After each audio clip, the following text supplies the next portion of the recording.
अमीर, मी तुझ्या म्हाताऱ्या आईवडिलांना कंटाळी आहे. 5 वर्षापासून मी त्यांना झेलते आहे. एकतर त्यांना घराच्या बाहेर काढ, वृद्धाश्रमात सोड, नाहीतर मी माझ्या माहेरी जाते. अमीरची पत्नी रेणुका तिच्या सासू सासऱ्यांमुळे अमीरवर भडकत होती. तेव्हा अमीर तिला लाडात म्हणाला, माझी लाडकी बायको, माझी अर्धांगिनी, तू मला सोडून जाण्याचे बोलू नको. तुला माहीत आहे ना, मी तुझ्याशिवाय 1 मिनिटही राहू शकत नाही. तू असे बोलल्यावर मला खूप टेन्शन होते. फक्त तूच नाही तर मीही त्यांना कंटाळलो आहे. पण काय करावं हे मला कळत नाही. एवढ्या सहजासहजी ते वृद्धाश्रमात जायला तयार होणार नाही. त्यासाठी काहीतरी पर्याय शोधावा लागेल. ठीक आहे, तू काहीतरी पर्याय काढ, पण काहीही करून त्यांना या घरातून बाहेर काढ. तेव्हा अमीर तिला म्हणाला की ठीक आहे, पण आता तू रागवू नकोस. तेवढ्यात अमीरच्या वडिलांनी अमीरला आवाज दिला, अमीर बेटा, जरा इकडे ये. त्यावर अमीर रेणुकाला म्हणाला, बघ सुरू झाले यांचे नाटक. तेव्हा रेणुका म्हणाली की म्हणून तर मी सांगत आहे तुम्हाला की यांचा लवकर बंदोबस्त करा. अमीरच्या वडिलांनी पुन्हा त्याला आवाज दिला, अमीर बेटा, इकडे ये. तेव्हा रागातच त्याने येतो म्हणून होकार दिला. तेव्हा जाऊन तो त्यांना म्हणाला की काय आहे, पुन्हा पुन्हा कशासाठी आवाज देत आहात. त्यावर अमीरची आई त्याला म्हणाली की तू कशा प्रकारे आमच्याशी बोलत आहे. तो म्हणाला, मग अजून कसं बोलू. तेव्हा मध्येच अमीरचे वडील म्हणाले की बस झाले, आज तुला सुट्टी आहे, म्हणून आज तू आमची अपूर्ण राहिलेली सर्व कामे पूर्ण करून दे. तुझ्या आईला दातांच्या डॉक्टरकडे घेऊन जायचे आहे आणि मला कानाच्या डॉक्टरकडे. त्यावर अमीर अजूनच भडकला आणि त्यांना म्हणाला की मला एवढीच कामे आहेत का. आठवड्यातून एकच सुट्टी मिळते मला, त्यातही तुमची काही ना काही कामं असतात आणि दवाखान्यात जायला एवढे पैसे कुठून येणार. एकतर माझ्याकडे पैसेही नाही आणि जायला वेळही नाही.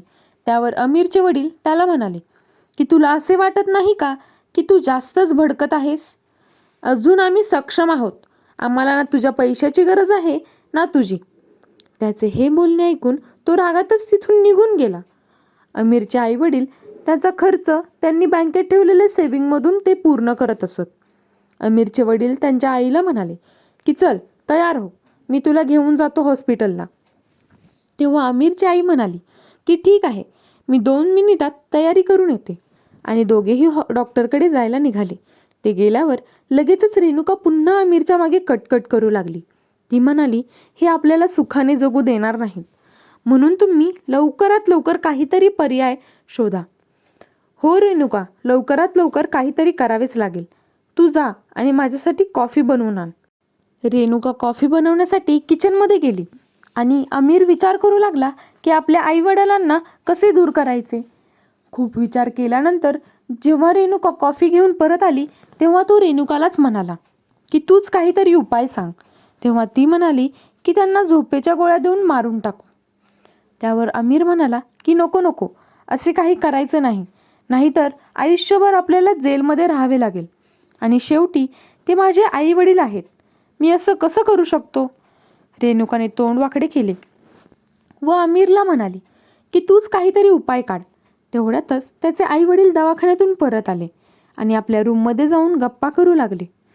वडील अमीरच्या आईला म्हणत होते की बरं झालं, आपलं काम पूर्ण झालं. आता 4 दिवसात दाताच्या दवाखान्यात जायचं आहे. ते दोघे गप्पा मारत होते आणि अमीर दाराजवळ उभा राहून त्या दोघांच्या गप्पा ऐकत होता. त्यांच्या गप्पा ऐकून त्याला काहीतरी कल्पना सुचली, म्हणून तो चोर पावलांनी रेणुकाजवळ आला आणि आनंदाच्या भरात तिला आवाज देऊ लागला. तेव्हा रेणुका त्याला म्हणाली की काय झालं. तिला जवळ घेऊन तो म्हणाला की ज्या गोष्टीची आपण वाट पाहत होतो, आता ती गोष्ट पूर्ण होणार आहे. मला एक कल्पना सुचली आहे यांना घरातून बाहेर काढण्याची.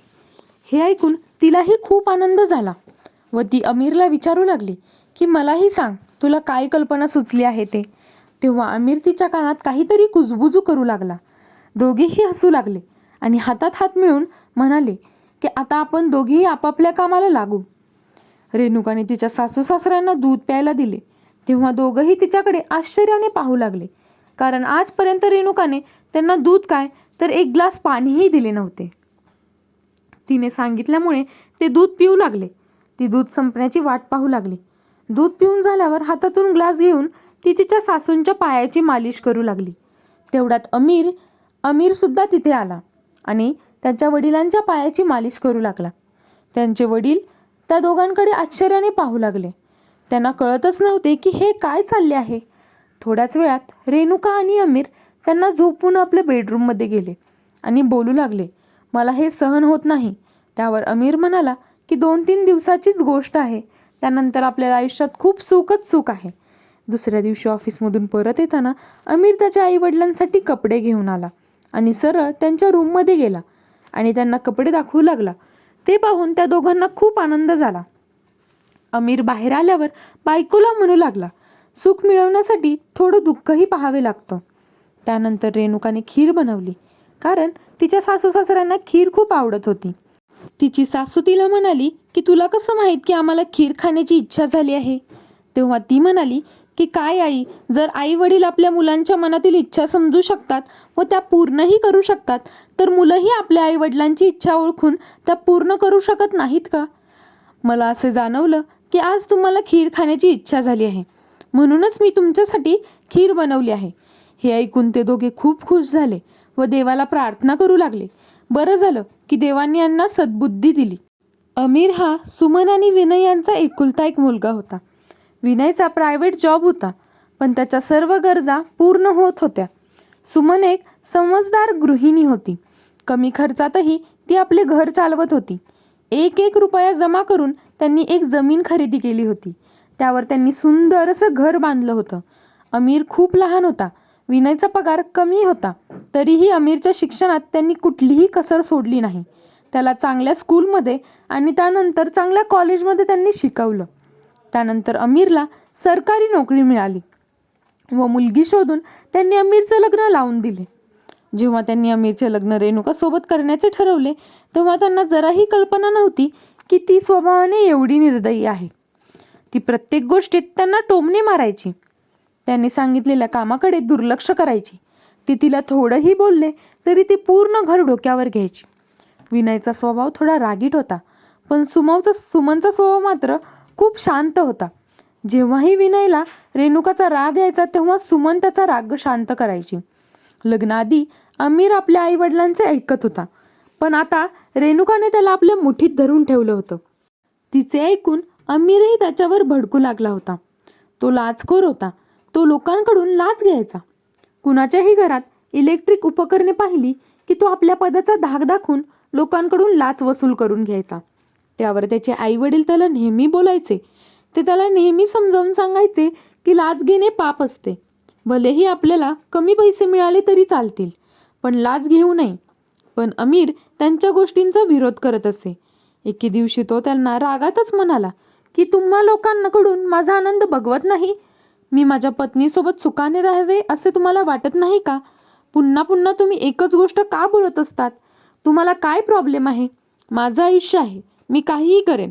अमीरचे हे बोलणे ऐकून त्याच्या वडिलांना खूप राग आला व त्यांनी त्यांच्या गालात एक थापड मारली. याच गोष्टीमुळे अमीर आपल्या आईवडिलांना वैतागला होता आणि त्यातच आगीत तेल ओतायला त्याची बायको होती. आता विनय आणि सुमन दोघेही खूप शांत झाले होते, पण आईवडील असल्यामुळे चुकीच्या गोष्टींना ते विरोध करत असत आणि हीच गोष्ट अमीर आणि रेणुकाला खटकत होती. म्हणूनच ते दोघे मिळून त्यांच्या आईवडिलांना घराबाहेर काढण्याचा प्रयत्न करत होते. आता अमीर त्याच्या आईवडिलांच्या डॉक्टरकडे जाण्याच्या दुसऱ्या फेरीची वाट पाहत होता, कारण डॉक्टरांनी त्यांना पुन्हा 4 दिवसात बोलावले होते. तिसऱ्या दिवशी तो त्यांच्या रूममध्ये गेला आणि म्हणू लागला, मी त्या दिवशी खूप टेन्शनमध्ये होतो, म्हणून तुम्हाला काहीही वाईट बोलून गेलो, मला माफ करा. त्यावर ते दोघे म्हणाले, काही नाही बेटा, ठीक आहे. मग अमीर त्यांना विचारू लागला की डॉक्टरांनी पुन्हा तुम्हाला कधी बोलवले आहे? ते म्हणाले की उद्याच बोलावले आहे. तो म्हणाला की ठीक आहे, उद्या मीच तुम्हाला डॉक्टरांकडे घेऊन जाईल, पण त्याआधी आपण थोडंसं फिरून येऊ. माझा मित्र सांगत होता की जवळच नवीन रिसॉर्ट झालं आहे. आधी आपण तिथे जाऊ किंवा आधी डॉक्टरांकडे जाऊ, मग फिरायला जाऊ. हे ऐकून ते दोघंही खूप खुश झाले आणि देवाला प्रार्थना करू लागले. देवाचे आभार व्यक्त करू लागले. दुसऱ्याच दिवशी सकाळी ते सर्वजण डॉक्टरांकडे जायला निघाले आणि त्यांना काही संशय येऊ नये म्हणून अमीर आधी डॉक्टरांकडे घेऊन गेला. औषधे घेऊन दिल्या आणि गाडी हायवेकडे घेतली. आता ते घरापासून खूपच लांब आले होते. मुद्दामच रेणुका म्हणाली, किती वेळ आहे आपल्याला रिसॉर्टला पोहोचायला? अमीरचे आई वडीलही पुन्हा पुन्हा त्याला हाच प्रश्न विचारत होते. आता रस्त्यातच गाडीचा आवाज येऊ लागला. हा त्यांचा नाटकाचाच एक भाग होता. स्टेअरिंगवर हात आपटून म्हणाला की या गाडीला ही आत्ताच खराब व्हायचं होते का? खाली उतरून त्याने गाडी चेक केली आणि म्हणाला की मेकॅनिकला बोलवावे लागेल. हा सर्व काही त्यांचा नाटकाचाच एक भाग होता. अमीर त्यांना म्हणाला, तुम्ही इथेच थांबा, मी मेकॅनिकला बोलवून आणतो.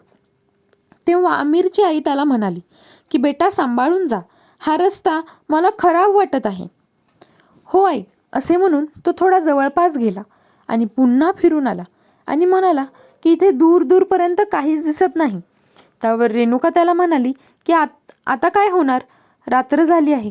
अमीर म्हणाला, बघतो काहीतरी, जर ही खटारा गाडी साथ देईल तर कसेबसे मेकॅनिकपर्यंत पोहोचता येईल. आणि म्हणाला की आई बाबा तुम्ही इथेच थांबा, आम्ही कसेबसे ही गाडी मेकॅनिकपर्यंत पोहोचवतो आणि तिला ठीक करून आणतो. घाबरलेल्या आवाजात दोघेही अमीरला म्हणाले की ठीक आहे बेटा, पण तू थोडंसं लवकर ये, येथे घनदाट जंगल आहे, हा रस्ता आम्हाला काही ठीक वाटत नाही.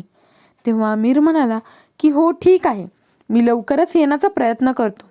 आणि ते दोघं गाडीला धक्का मारण्याचं नाटक करू लागले आणि आपल्या म्हाताऱ्या आईवडिलांना हायवेवर एकटं सोडून ते दोघं निघून गेले आणि त्यांनी सुटकेचा श्वास टाकला. दोघेही खूप खुश होते आणि म्हणाले की बरं झालं, आता या म्हाताऱ्यांपासून आपली सुटका झाली. आणि तिकडे विनय आणि सुमन घनदाट जंगलाच्या रस्त्यावर आपल्या मुलाची वाट पाहत तसेच उभे होते. पण अमीर कुठे परत येणार होता?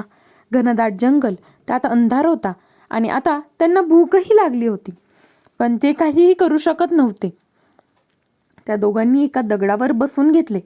थोड्याच वेळात तिथून एका पोलीस ऑफिसरची गाडी आली. म्हाताऱ्या दाम्पत्याला एवढ्या रात्री तेथे पाहून त्यांनी लगेच गाडी थांबवली आणि त्यांना म्हणाले की तुम्ही एवढ्या रात्री येथे काय करत आहात? त्यावर त्यांनी घडलेला सर्व प्रकार त्या पोलीस अधिकाऱ्याला सांगितला. पोलीस अधिकाऱ्याने त्यांना आपल्या गाडीत बसवले व त्याच्या घरी घेऊन गेले. या गोष्टीवर त्यांना आश्चर्यही वाटत होते आणि रागही येत होता. इकडे रेणुका अमीरला म्हणत होती की कदाचित ते लिफ्ट घेऊन तर घरी परत येणार नाहीत ना?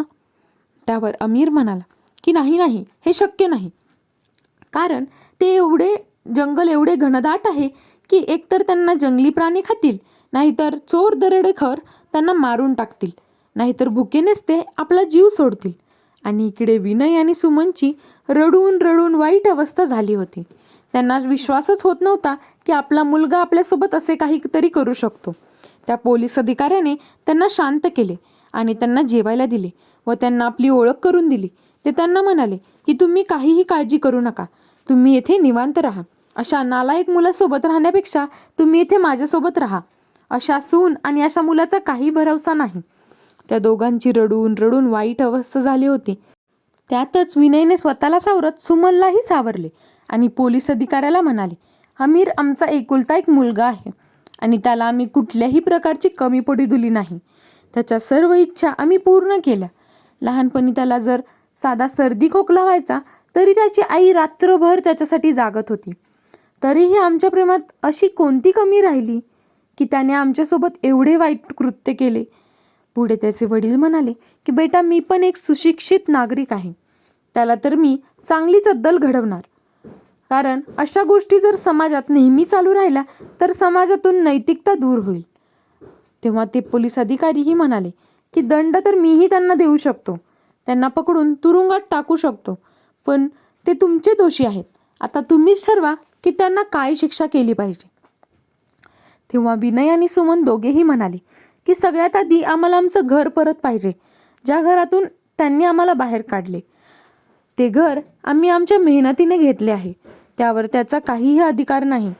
मग तुम्ही त्यांना काहीही दंड द्या, त्यात आम्ही सहमत आहोत. त्या अधिकाऱ्यांनी अमीर आणि रेणुकाची पूर्ण माहिती त्याच्या आई वडिलांकडून घेतली आणि त्यांना अद्दल घडवण्याचा चांगला कट रचला. त्यामध्ये त्या दोघांचीही सहमती झाली. अधिकाऱ्याने आपल्या कामवालीला त्यांची काळजी घेण्यास सांगितले आणि ते आपल्या ऑफिसला निघून गेले. काही दिवसात त्यांनी अमीरच्या विरोधात एक नोटीस तयार केली आणि पोस्टाने ती नोटीस त्यांच्या घरी पाठवली. त्याच दरम्यान शेजाऱ्यांना अमीरचे आई वडील बऱ्याच दिवसापासून दिसत नाही म्हणून ते विचारपूस करू लागतात. तेव्हा अमीर त्यांना म्हणतो की ते चारधाम करायला गेले आहेत. त्या दिवशी रविवार होता. रेणुका आणि अमीर दोघेही आपल्या मित्रांसोबत घरात पार्टी करत होते. चांगलीच मेजवानीही रंगली होती. तेवढ्यात त्यांना नोटीस मिळाली आणि नोटीस वाचून त्यांचा चेहराच पडला. त्यांच्या आनंदाला जणू काही ग्रहणच लागले होते. त्या नोटीसमध्ये असे लिहिले होते की हे घर सरकारी मालमत्तेवर बांधले आहे, त्यामुळे 10 दिवसाच्या आत ते रिकामे करावे लागेल. हे वाचून ते खूपच गोंधळून गेले. अमीर अनेक वकिलांना भेटू लागला व प्रयत्नही करू लागला, पण देवाचीही हीच इच्छा होती की त्यांना अद्दल घडवावी. त्या पोलीस अधिकाऱ्यांनी तशी योजना आखून ठेवली होती, म्हणून काय करावे हे त्यांना सुचत नव्हते. आणि जेव्हा घर खाली करायला 3 दिवस राहिले होते, तेव्हा ते अधिकारी स्वतः अमीरच्या घरी गेले आणि त्याला ताकीद दिली की 3 दिवसाच्या आत हे घर खाली करा. आपले घर आपल्याला परत मिळावे म्हणून अमीर आणि रेणुकाने बरेच प्रयत्न केले, पण त्या अधिकाऱ्यासमोर त्यांचे सगळे प्रयत्न निकामी ठरले.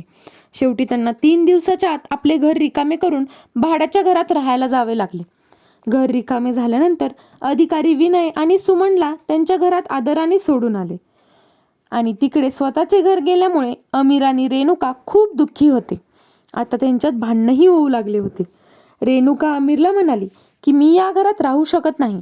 तुला राहायचं असेल तर तू राहू शकतो. मला एसीची सवय आहे. मी इथे राहू शकत नाही. मला माझ्या माहेरी सोड. त्यावर तो तिला म्हणाला की थोडे दिवस ॲडजस्ट कर. मी काही ना काहीतरी पर्याय काढतो. चांगल्या वकिलाला भेटतो. आपल्याला सरकारसोबत लढायचे आहे.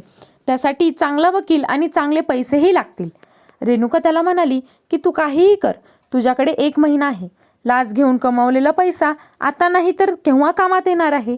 जर तू 1 महिन्यात काही उपाय काढला नाही तर मी माझ्या माहेरी निघून जाईल. आता अमीर खूप संकटात सापडला होता. तो काहीतरी उपाय काढण्याचा प्रयत्न करत होता. त्यातच दुसरे संकट त्याच्यावर ओढवून आले.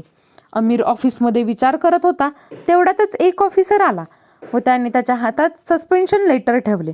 लाच घेण्याबद्दल त्याला 1 वर्षासाठी सस्पेंड करण्यात आले होते. त्याचसोबतच त्याच्याकडून 5 लाख रुपये दंड आकारण्यात आला. अमीरच्या ऑफिसमधील सर्व अधिकारी पोलीस अधिकाऱ्यांच्या ओळखीचे होते. शिवाय अमीरला बऱ्याच वेळा लाच न घेण्यासाठी त्यांनी बजावले होते. पण यावेळेस सस्पेन्शन लेटर मिळाल्यावर अमीरची अवस्था पाहण्यासारखी होती. त्याच्या डोळ्याभोवती अंधारी येऊ लागली. त्याला चक्कर येऊ लागले. पण त्याने कसेबसे स्वतःला सावरले आणि त्याच्या खात्यातील बऱ्याच अधिकाऱ्यांना त्याने सस्पेन्शन लेटर परत घेण्यासाठी विनंती केली. पण येथेही तो अपयशी ठरला. तो निराश होऊन घरी परत आला आणि येताच पलंगावर जाऊन पडला. तेव्हाच रेणुका त्याला विचारपूस करू लागली. तो रडू लागला आणि रडता रडता त्याने रेणुकाला संपूर्ण हकीकत सांगितली. ती रागातच त्याला म्हणाली की तुझे वडील तुला नेहमी सांगत होते की लाच घेणे अयोग्य आहे, पण तुला ती गोष्ट पटली नाही. त्यावर अमीर तिला म्हणाला की हे तू मला का सांगत आहेस? आजपर्यंत तुझ्या वाढत्या खर्चामुळेच मी लाच घेत होतो. तूच मला लाच घ्यायला भाग पाडले आणि प्रोत्साहन दिले. घरोघरी जाऊन कोणाकडे किती इलेक्ट्रिक वस्तू आहेत याचा तपास तू घेऊ लागलीस. कोठे धाड टाकायचे आहे हेही तूच मला सांगत होतीस आणि आता तूच मला दोषी ठरवत आहेस.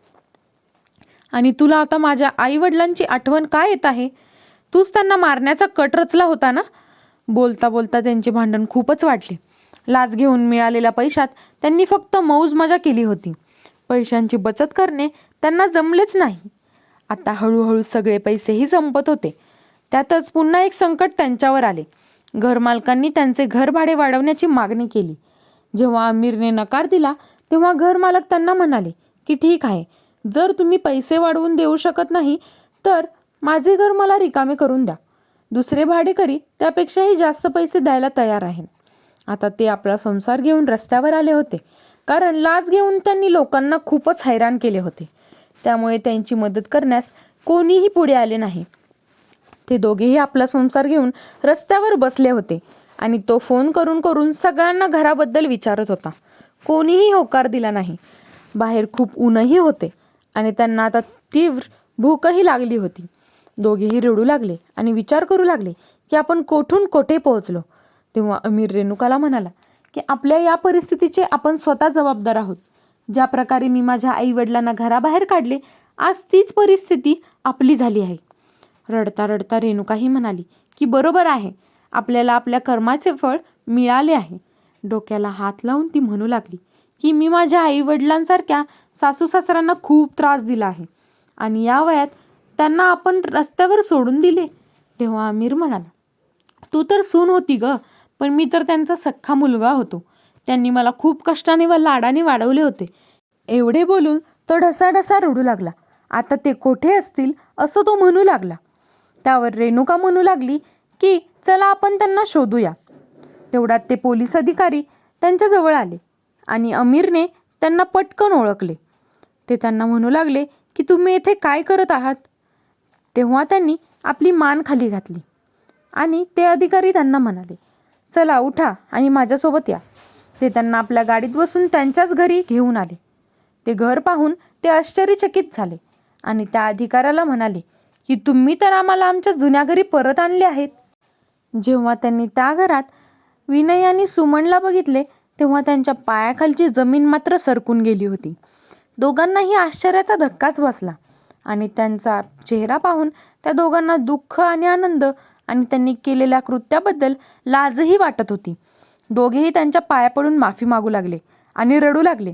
पण त्यांना पाहून विनय आणि सुमनला खूप राग आला होता आणि रागाच्या भरात विनयने आमिरला एक जोरदार चापट मारली.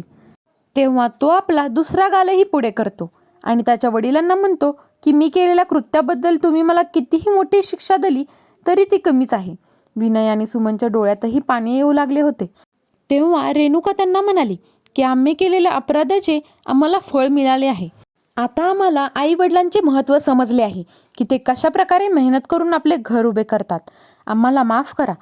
जर तुम्ही आम्हाला माफ केले नाही तर देवही आम्हाला माफी देणार नाही.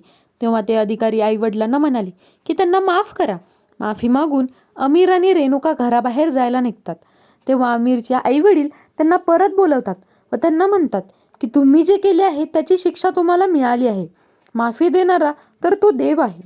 आई वडील आपल्या मुलांकडून फक्त प्रेम आणि सन्मान मागतात आणि मुले त्यांनाही नाकारतात. त्यावेळी आई वडिलांना किती दुःख होत असेल. आई वडील जे काही करतात ते आपल्या मुलांसाठीच असते.